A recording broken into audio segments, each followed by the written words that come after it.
आज हम बात करने वाले हैं टाइफाइड के ऊपर, जो कि बरसात और गर्मी के मौसम में लोगों को ज्यादा होता है। हम बताएंगे आपको इस वीडियो में कि टाइफाइड क्यों होता है, इसके लक्षण क्या क्या होते हैं अगर किसी को टाइफाइड हो जाता है तो, और टाइफाइड होने पर हमें क्या क्या खाना चाहिए, क्या नहीं खाना चाहिए, जिससे कि हम जल्दी स्वस्थ हो जाएं। टाइफाइड साल्मोनेला टाइफी नामक बैक्टीरिया के कारण होता है, जो दूषित भोजन और पानी के माध्यम से फैलता है। यह संक्रमण मुख्य रूप से दूषित पानी या भोजन का सेवन करने से होता है, खासकर उन क्षेत्रों में जहां स्वच्छता की स्थिति खराब होती है। टाइफाइड होने के मुख्य कारण क्या क्या है, अगर हम इसकी बात करें तो साल्मोनेला टाइफी बैक्टीरिया दूषित भोजन या पानी के माध्यम से आपके शरीर में प्रवेश कर सकता है। खराब स्वच्छता जैसे कि हाथ ना धोना और अस्वच्छ भोजन या पानी का सेवन करना टाइफाइड के प्रसार में महत्वपूर्ण भूमिका निभाता है। हालांकि यह काम आम है, लेकिन कभी कभी संक्रमित व्यक्ति या वाहक के साथ सीधे संपर्क से भी बैक्टीरिया फैल सकता है। गंदे पानी में खाना बनाना या दूषित भोजन या पानी का सेवन करना टाइफाइड का मुख्य कारण है, इसलिए साफ सफाई का विशेष ध्यान रखना चाहिए। बात करते हैं हम कि टाइफाइड होने पर क्या क्या लक्षण शुरुआती दौर में नजर आते हैं। तो बता दें, टाइफाइड बुखार एक गंभीर संक्रमण है जो साल्मोनेला टाइफी बैक्टीरिया से होता है। यह बुखार, पेट दर्द, दस्त या कब्ज और थकान जैसे लक्षणों के साथ शुरू होता है।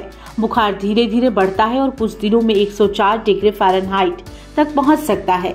टाइफाइड बुखार के शुरुआती लक्षण हैं। बुखार जो धीरे धीरे बढ़ता और लगातार बना रहता है। पेट में दर्द जो हल्का या मध्यम हो सकता है। सिर दर्द, थकान और कमजोरी, भूख में कमी, ठंड लगना, दस्त या कब्ज। अब बात करते हैं कि जब टाइफाइड के लक्षण शुरुआती दौर में जैसे होते हैं उससे अलग जब ये गंभीर रूप से आपके शरीर को प्रभावित करने लगता है, तब किस तरह के लक्षण नजर आते हैं। तो तेज बुखार 103 से 104 डिग्री फ़ारेनहाइट, गंभीर पेट में दर्द जो निचले दाहिने हिस्से में महसूस हो सकता है, गुलाबी धब्बे, छाती और पेट पर छोटे लाल धब्बे, गंभीर दस्त या कब्ज, मल में रक्त। अब बात कर लेते हैं कि टाइफाइड होने पर हमें क्या क्या खाना चाहिए। टाइफाइड में हमें उबले हुए चावल, नरम फल जैसे केला, पपीता, उबले हुए सब्जियां जैसे गाजर, पालक, उबला हुआ चिकन, दाल और अंडे जैसे आसानी से पचने वाले खाद्य पदार्थ खाने चाहिए। साथ ही हमें तरल पदार्थ जैसे नारियल का पानी, लेमोनेड और रूअफ़ज़ा पीना चाहिए। बता दें कि जब आपको टाइफाइड हो तो प्रोटीन युक्त भोजन ले।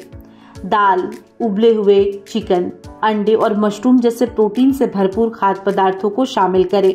उबली हुई चीजें जैसे कि आसानी से जो पच सके, केला, पपीता, उबली हुई सब्जियां, चावल और सूप खाएं। दही और छाछ लें। कैल्शियम की आवश्यकता को पूरा करने के लिए दही और छाछ का सेवन करें। तरल पदार्थ जैसे नारियल का पानी, लेमोनेड और मिक्स्ड फ्रूट जूस जैसे तरल पदार्थों का सेवन करें। पके हुए और उबले हुए खाद्य पदार्थ, अच्छी तरह से पके हुए और उबले हुए खाद्य पदार्थ जैसे आलू, गाजर, चुकंदर, पपीता और स्क्वैश शामिल करें। सूप पिए। पौष्टिक सूप जैसे सब्जियां, पालक, गाजर और मशरूम के सूप का सेवन करें। कुछ चीजें जिनसे बचना जरूरी है ताकि टाइफाइड जिसको भी हो वो जल्द स्वस्थ हो जाए। मसालेदार, तले हुए और वसायुक्त पदार्थ, इनसे दूरी बना के रखें। कच्चे फल और सब्जियां ना लें। सूखे मेवे का इस्तेमाल ना करें या सेवन ना करें अपने डाइट में। बहुत अधिक फाइबर युक्त खाद्य पदार्थ जैसे कि चोकर और अन्य फाइबर युक्त खाद्य पदार्थों से बचना चाहिए।